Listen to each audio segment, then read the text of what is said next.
is a Japanese proverb that says, fear is only as deep as the mind allows. Fear, while an instinctual part of each of us and every one of us, should not control us or drive our actions, except in the case of extreme danger like being attacked by a shark or other such creatures. That's obvious, right? There's the story of a wise elder who was walking through the graveyard with his young apprentice by his side. The elder stops, proclaims, "The world's greatest success is buried right here in this cemetery. Can you pick him out?"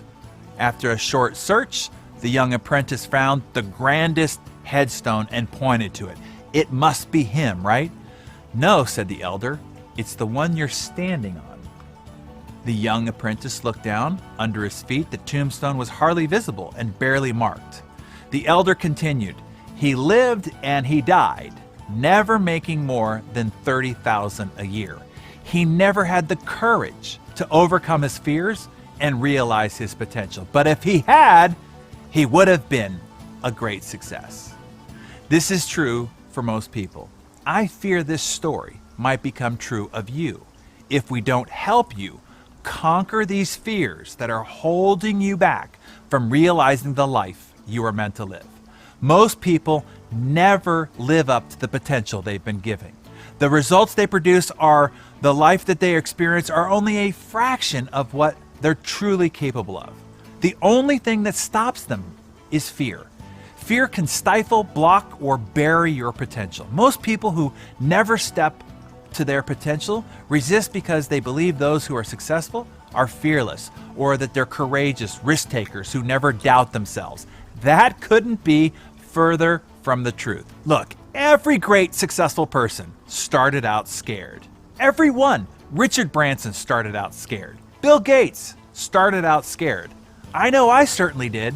100% of us starts out scared. Courage is not feeling fear. Courage is doing what you do in spite of the fear that you feel. So I have a special treat for you, one that could save your life, or at least have you live the life that you were meant to have. Over the course of the next 5 sessions together, I will be giving you the 5 strategies that I use to face down and conquer fear, the very fears that might be holding you back from success. So be a pal. Encourage somebody to become a Darren Daily member before we begin. Who do you know that could live more courageously, be more emboldened to realize their potential and conquer their big goals? Send them the link below to subscribe. Good morning. Are you ready to conquer fear once and for all? If so, then you showed up to the right place here today. Overcoming and conquering fear is something that I have studied intensely because of my having to mentor and train CEOs and entrepreneurs and helping them realize their inner potential and achieve their big ideas. So over the next 5 sessions, I'm going to show you how to, once and for all, face down the fears that might be holding you back from the results, the success, and the life that you were meant to live. The first thing to know is this: fear is not real. Sure, it feels real. The pounding heart, the knocking knees, the sweaty palms, those are real symptoms. But the thing we're actually afraid of is an illusion. It's a complete invention of the mind. Ultimately, a spider can't make you scared. A prospecting call can't make you scared. The only thing that can make you scared is how your mind interprets those things. Fear is a phenomenon that resides entirely within your own brain. It is the mind that gives every interpretation meaning. It is your mind that conjures the negative emotion. Fear itself doesn't actually exist. This is why one person can look over the edge of a cliff and be gripped by fear of heights, while another finds great joy in cliff diving or jumping out of an airplane. The reality is the same, but the mind's interpretation and the emotion that it generates are different.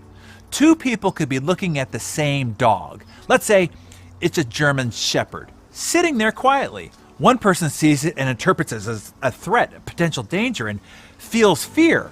The other person sees the dog and interprets it as affection, tenderness, and protection. Instead of fear, this person feels love.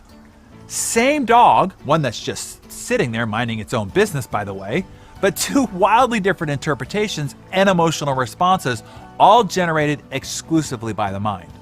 Why is this? What's happening here? Well, for much of our existence, we had some serious stuff to fear. Lions and cougars hiding in the bush, leopards stalking from the trees, even attacks from neighboring tribes. With danger lurking behind every corner, it was the humans with the brains that had monitored and most quickly responded to threats who survived and then reproduced. The fearless, well, they became lunch. As species, we became really good at identifying threats and then responding to them. If you've considered modern times the last 6,000 years, that is still only 3% of the total time our nervous system has been operating under this hypersensitive flight or fight response system. If you were slow on the threat sensing, you were lunch. The stakes were high by necessity. Today, we are not under the same sort of constant mortal threat in our day-to-day environment. But much of our primitive brain is still here, operating at full throttle. It's still doing its job, triggering the same nervous system responses to threats. The only problem is now, instead of lions and cougars and leopards, our nervous system is triggering the same responses when we look at a telephone before making a prospecting call or standing in front of a small group to give a presentation. This is why we have disproportionate fear responses to inane modern activities. We're using a primitive tool to run a modern day life. That means it's time to update your operating system, or at least hijack it with a workaround. The first thing to do is this: get real. That means get a grip, gain proper perspective. You want to separate reality from fantasy. Look, man, it's not a lion, it's a phone. If you dial it and the other person answers it, they can't eat you. Right, Mark? If you stand in front of a small group, they're not going to pillage your village. If you stand alone on stage to give a presentation, the audience is not going to attack you. You are in no mortal danger. A good question to ask yourself before doing anything you think you fear is, if I do this, am I going to die? If the answer is no, then your fear is made up, grossly over dramatic, and should have no power over you. In 1932, in his first inaugural address, Franklin D. Roosevelt famously said, "The only thing we have to fear is fear itself." This is a far more profound idea than you might first give it credit. I think it was Mr. Bacon who said it first, Sir Francis Bacon, that is, in an essay back in the 1500s when he wrote, "Nothing is terrible except fear itself." You see, it's not the fear you fear. We've already discussed there's no such thing as fear. Fear is an illusion, one you make up in your mind. So it really isn't the fear of fear you fear. FDR goes on to say in that inaugural address, "Nameless, unreasoning, unjustified terror is paralyzing the needed efforts to convert retreat into advance." And that is true for you in your life every time you feel fear and let it grip you. So here is the great conundrum of it all. It is not the actual act that gives you fear.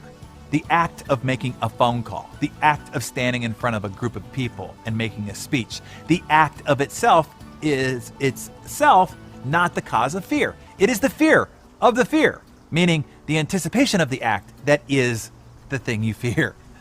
You know the famous experiment done by University of Massachusetts professor Seymour Epstein in his 1960s fear study. He experimented with something most find terrifying. He took novices, put them in a plane, and then pushed them out.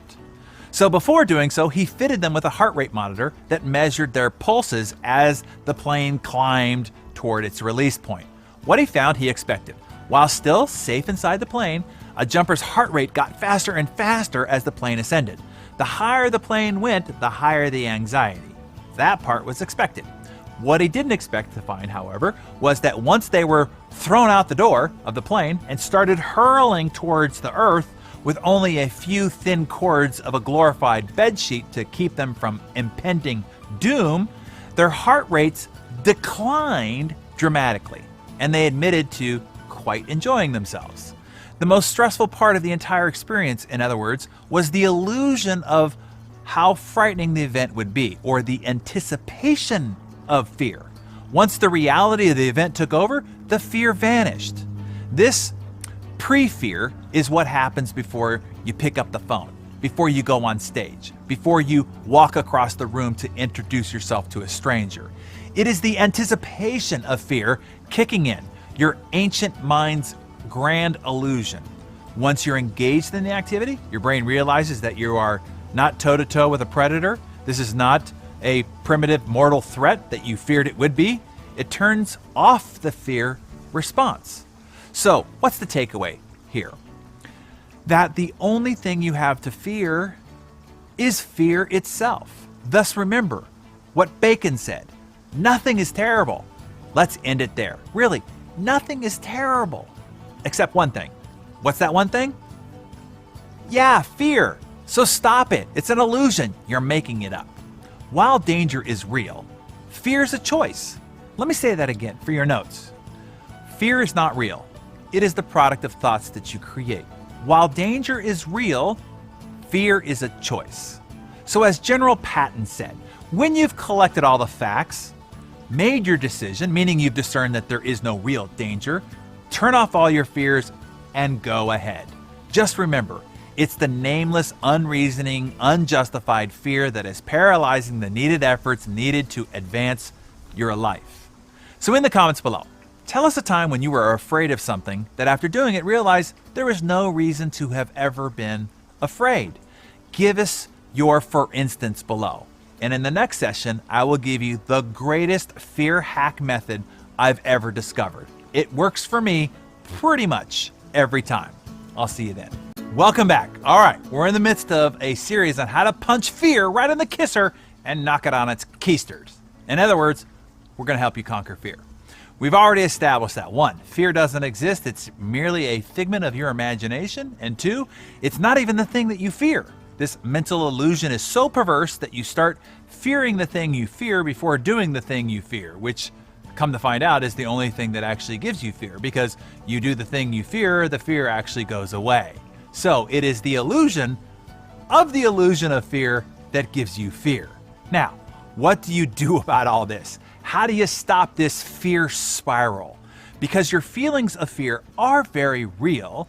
What your mind makes up about it is illusionary, but what it does to your nervous system, heart, and behavior is very real. How do you break this pattern? How do you punch fear right in the kisser and knock it on its keister? You step into it. Here's the deal. This is a lot easier and takes a lot less effort and requires a lot less courage than you think. Courage is overrated, or at least underestimated. You don't need to be brave all day, every day, to be successful. In fact, you barely have to be courageous at all. According to my calculations, you can be a coward 99.930055556% of the time. That's your whole day, except for just 20 seconds, 3 times a day. Why 20 seconds? Because that's all it takes, often a lot less time than that. You see, in just 20 seconds, you can pick up the phone and call that big scary prospect. In just 20 seconds, you can introduce yourself to a new potential dream client at a networking meeting. In 20 seconds, you can walk up to a circle of strangers and say, "Hi." In 20 seconds, you can volunteer to come up on stage, ask him or her out on a date, stand up in an audience and ask a question, start a tough conversation with a loved one or a team member, say no even though it will make you unpopular, even jump out of a plane. But you say, well, what do I do so when I hit that inevitable wall of fear? Here's what you do. Shut off your brain, close your eyes, hold your breath if you need to, and do what every signal of your brain is insisting that you don't do. Run right at it. Think about it.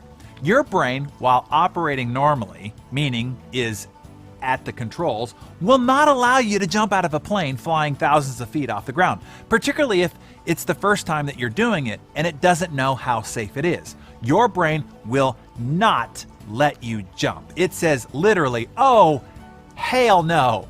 You have to understand this. The brain's only job is survival. Most people don't understand this. They think their brain wants happiness, peace, love, joy, adventure, thrill, ecstasy. Nope. The only thing listed on its job description, the only vital function it has or cares about is survival. It has zero interest in joy, adventure, etc. Thus, there is no way you can actually intellectually convince the brain that jumping out of a plane is a good idea. It will never allow you to do it, ever. You have to literally turn it off for a few seconds that you need to toss your body out the door. That is what you do when you need to break your ancient fear response system. Once you know it is not dangerous, picking up the phone, walking up on stage, introducing yourself to a big potential client, then just shut your brain off and run right at it. Walk up and say, "Hi, I'm Bob. I've been waiting to meet you." Or shut your brain off and just start punching the digits on your phone and say, "Hi, I'm Bob. I've been wanting to call you." Or shut your brain off and walk up on stage and say into the microphone, "Hi, I'm Bob, and I'm so glad to be with you here tonight." Those 20 seconds of courage are enough time to get engaged in the activity and for your brain to realize you're not going to get eaten. From there, it's easy breezy. And this is the key point here. The activities you are most afraid of are activities that can cause a breakthrough in your success. Think of everything you could accomplish if you forced 20 seconds of bravery on your primitive mind just 3 times a day.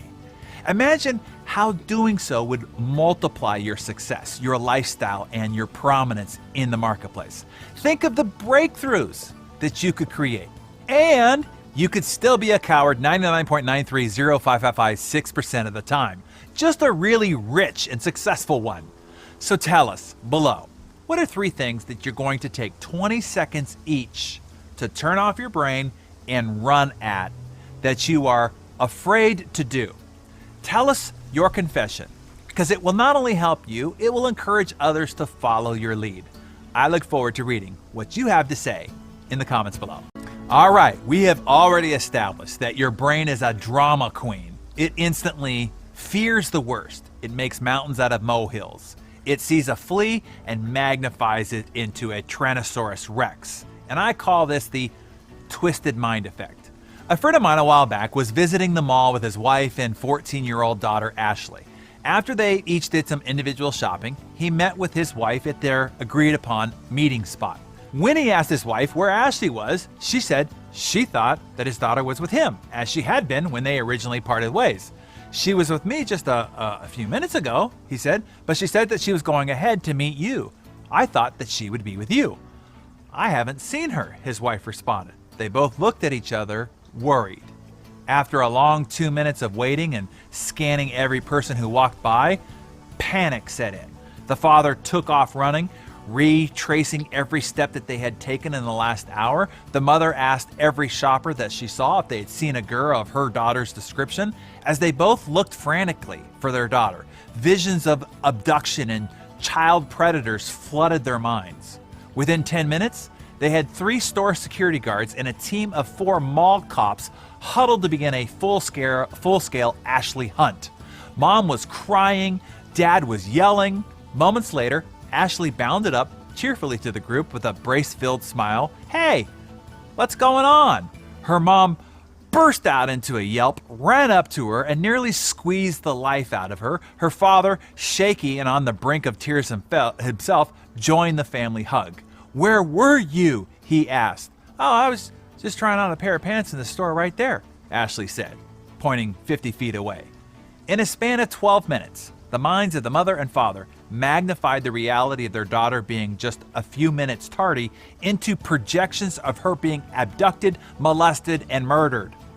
That's what's called the twisted mind effect, and it happens all the time, and to the best of us. The solution isn't to ignore important things, but instead focus on the task at hand without magnification. It's not only a better way to get through life, but it's the secret of the great pressurized playmakers. When Michael Jordan was about to get the ball to take the winning shot, he wasn't thinking about the outcome or how this shot would define the season, the championship, the SportsCenter highlight reel, his career, and legacy. he was only thinking about taking the shot, one he has taken 1,000,000 times. When Tiger Woods, back when his mind was right, was standing over the final putt on the 18th green of the Masters on Sunday, he wasn't thinking about how this one stroke could be the $500,000 difference between victory and second place. He's not thinking of his major win competition with Jack Nicklaus, and he was not thinking about the several $1,000,000 spike this one putt would generate in endorsement deals. He's only thinking about the task. That one putt, a stroke he has made 1,000,000 times. Peyton Manning, his nickname was the Sheriff because even in the most nerve-wracking of circumstances, he'd lay down the law, even in opposing team stadiums. My childhood hero, Joe Montana, was called Joe Cool because no matter how pressure-filled the situation, Joe Cool was the same. I remember him being asked how he could stay so cool during those moments. He said, "The pass I have to complete is no different than the pass I threw during practice as a freshman back in high school, and the many thousands of times that I have thrown it since. That is a focus on the task, not the circumstance, nor the outcome." The same rules apply to you in moments when anxiety closes in. You too can become a pressurized playmaker. Just focus on the task at hand only. Whether that task is picking up the phone, holding your hand out and saying hi, looking in the eye of your client and saying sign here, just the task. Don't let your mind twist itself all up into a frantic mess by focusing on the magnified and usually negative false outcome. So, what are the 3 tasks, the ones that make you fearful, that you need to perform today? And in our next session, I will share the granddaddy of all mechanisms to conquer fear once and for all. While most will say that you cannot eradicate fear, as it is an unconscious reaction of your primitive ancient mind and nervous system, so you can only confront it and act anyway, tomorrow I will show you how to actually eradicate it. Meaning, getting yourself to the point where the thing you currently fear, probably the thing that's squelching your potential the most, we're going to squash that fear for you entirely. In other words, being completely fearless when we're done. I'll see you in the next session for that. Okay, as we wind up for our final roundhouse kick to the chin of fear, let's review the treasure we've already collected. First, we've learned that fear is not real. It's the mind overreacting to its survival job function, reacting as if this were 10,000 BC still. We've also learned that we can short-circuit this ancient freak-out response system by blackening it out for 20 seconds, those 20 seconds needed to engage in the activity. When it regains consciousness, it will realize that it's not actually under mortal threat. And we can keep the mind focused on one simple, easy task at hand instead of letting it run amok with its twisted mind effect. Now the mother of all fear-conquering techniques, the one used by the few, the proud, to aim high, to accelerate your life, and to help you be all you can be. The organization that understands better than any other how to beat our inane fear response is the military. If the average person is scared to make a speech, imagine what the average undisciplined and slovenly teenager response to being shot at and attacked by insurgents might be. The military takes these young, doughy newbies who've never been that far from the bosoms of their mothers, and through the boot camp process, they turn them into fearless warriors. How do they do it? Boot camp is how. As part of the transformation, the new recruits are subjected to relentless and repeated fear, pressure, and stress. The result? These now soldiers have been habituated to fear. Now when they're 8,000 miles away from home in Afghanistan and the bullets start flying, they don't run in the opposite direction as any other normal human being would do. And that takes a well-trained and habituated brain to face enemy fire and run towards it. But if you can train your brain to run at bullets and bombs, think how easy it can be to train it to run towards a stage or a prospecting call or a group of strangers. This process started for me as a kid under the habituation coaching of my sergeant gunnery father. During my first game of Little League, I kept jumping out of the batter's box when the pitcher threw the ball. In my defense, it's a normal brain response when a flying orb is coming at your head. but it's not good for hitting a baseball. Plus, in my dad's opinion, it made me look like a sissy. My dad definitely was not going to father any sissy. So the next Saturday, he took me to the baseball diamond for some batting practice. Now, usually I craved my dad's time and attention, but this little father-son excursion, I was not excited about.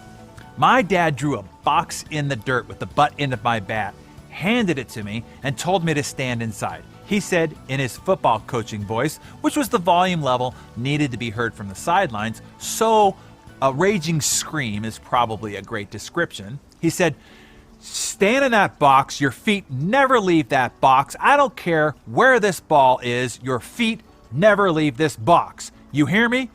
Yes, sir, I said, barely audible over the sounding of my knees knocking. He pulled out a white wiffle ball and then threw it right at me. I flinched, it hit me, but it was light plastic, so it didn't hurt. He kept throwing it right at me over and over. The more he threw it, the less I flinched and the less that I moved. Then he started throwing it over the plate so that I could swing at it. Every once in a while, he threw it right at me on purpose, but I was frozen in that box like a statue. Next, he took out a tennis ball, and he repeated the process. The tennis ball hurt a little bit more, but just enough to matter. But I got used to seeing the ball come at me over and over, and I didn't flinch. "All right," he said, "now we're going to use a baseball."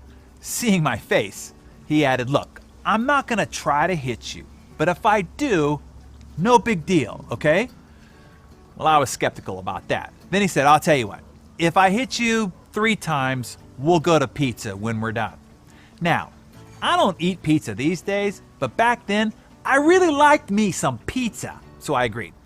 Near the end of the long batting practice, he had only hit me once, and I actually found myself leaning in to the next pitch, hoping to shorten the time gap between me and a piece of pepperoni sausage. "Ha! There's 2, I shouted from the batter's box. "One more and we go to pizza."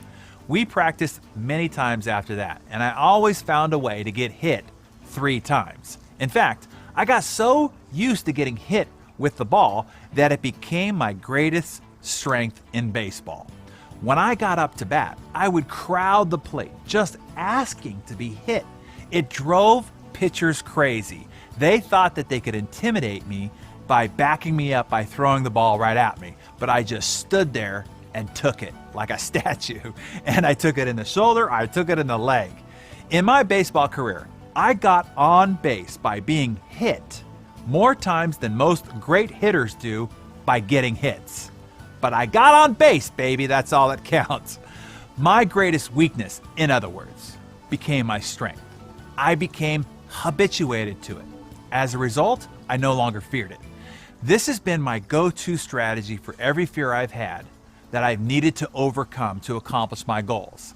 As a kid, I got a job being paid to get people to fill out questionnaires for a trade school, and I'm an introvert. Approaching strangers was a very fear-inducing activity, so I used my dad's Little League strategy. I went to the busiest place that I could find, outside of a BART train station in Northern California, and approached everyone I possibly could, never stopping to even think about it. When I started real estate, the idea of calling on for sale by owners, or standing on the doorstep of an expired listing at 6 a.m. or cold calling scared the bejesus out of me. So I used my dad's little league strategy, and I did it with reckless abandon, even without thinking about it until it was no longer fear-inducing at all. In fact, I turned it into a game, something that I found fun and rewarding. You can do the same with your fears. Do the thing you fear over and over and over again until you train your brain that it's no longer something to be feared. Not only will the fear lose all its power over you, but that fear can become the very thing that separates your success from everybody else's mediocrity. Understand this.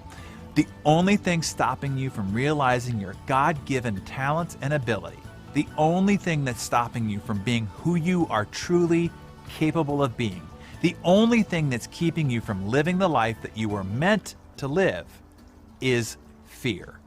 Turn that fear into fun, and you will open up the floodgates to your potential. Nothing, and I mean nothing, will then ever be able to stop you again. So tell us, if you're ready to live as you were designed, write #NoMoFear in the comments below, if you're willing to accept the challenge.